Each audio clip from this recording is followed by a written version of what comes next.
First challenge is language.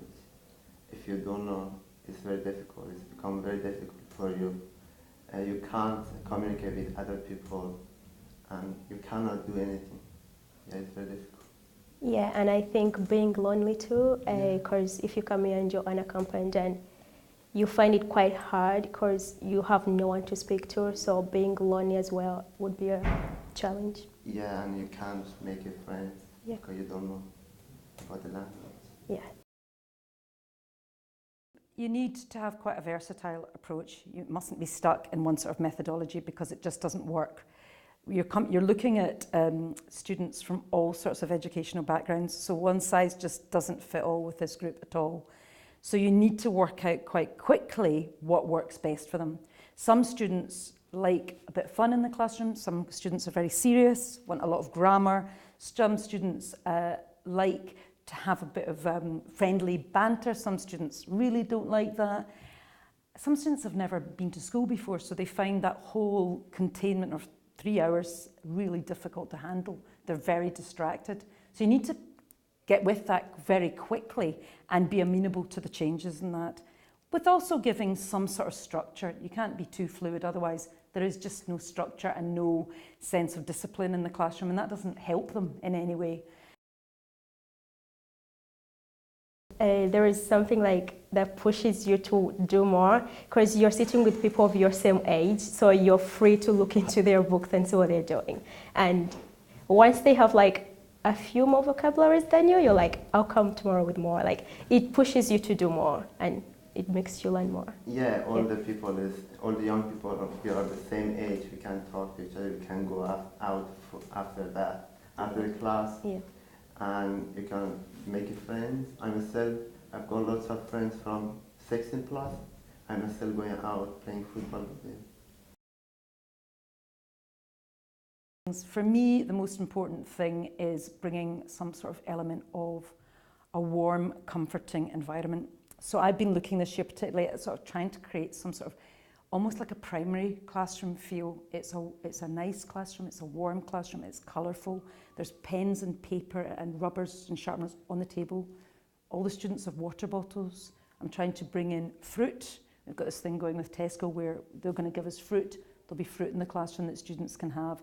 So I suppose I'm looking more at creating that kind of environment where they're comfortable and they're safe, because it feels to me that if I've not got that, I can't build on anything. Their sense of safety and their sense of being quite relaxed in the classroom is paramount for their motivation. It's really important to have a sense of them trusting you, and it's not something you can ask for because they're just not going to trust you. That has to grow, and that has to really be nurtured, and that takes time.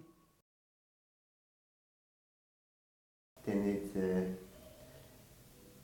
support, not being lonely. It's very valuable for everybody, for all of them young people who new to Glasgow. And you don't have loads of things in common, so you literally just go to class, finish class, go home. And whereas if you're doing 16 plus, you have time to hang out with each other, do the homework together, and learn more. It pushes you to learn more. Yeah.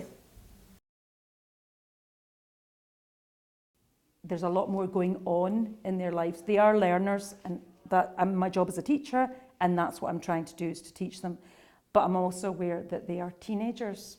So they have all the things going on that normal teenagers will have, confusion and not knowing where they're going in their lives or careers or the opposite sex or music or hormones.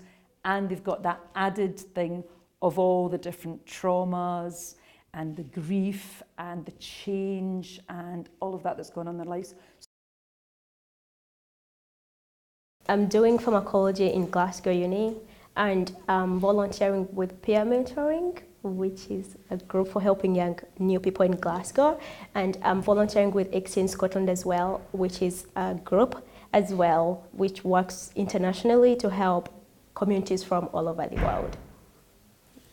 Yeah, me the same. I'm doing peer mentoring volunteer. I'm playing football, and I'm playing a band called Samba Bamba, and I'm doing like MC art and design portfolio? You have to kind of think outside the box. We do a lot of art projects, we do a lot of topic-based stuff. So we go on a lot of trips. It seems to bond the students. So we're going to the park. Everything will teach them English. They'll learn English wherever they go. Everything is new, they absorb so much, it's the age they are. So go out the classroom, go out your comfort zone, go out the box, you know, apply different things. Even if you're not particularly artistic, it doesn't matter.